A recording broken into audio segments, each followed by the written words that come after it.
Super star Krishna ఎన్నో crime చిత్రాల్లో నటించారు. ప్రాణాలకు తెగించి రిస్కీ షాట్స్లో పాల్గొన్న సందర్భాలు ఉన్నాయి. కానీ ఏనాడు ప్రాణాపాయ సంఘటనలు చోటు చేసుకోలేదు.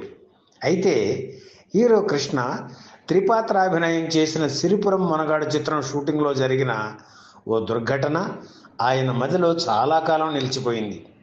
ఊటీలో షూటింగ్ చేస్తున్నప్పుడు పేలి ముందుకు దూసుకుపోవాల్సిన ఫిరంగి రివర్స్లో పేలి హీరో కృష్ణను తీవ్రంగా గాయపరిచింది. ఆయనకు ప్రాణాపాయం తప్పింది, కానీ చాలా రోజుల పాటు ఆసుపత్రిలో ఉండాల్సిన పరిస్థితి వచ్చింది. సిరిపురం మొనగాడు చిత్రంలో జయప్రద, కేఆర్ విజయ కథానాయికలు. ఇందులో తండ్రి కొడుకులుగాను ఒకే పోలికలు ఉన్నప్పటికీ ఎటువంటి బంధుత్వం లేని మరో పాత్రను హీరో కృష్ణ పోషించారు. కేఎస్ఆర్ దాస్ దర్శకత్వం వహించిన ఈ చిత్రం 1983 జూన్ 1న విడుదలయ్యి విజయం సాధించింది.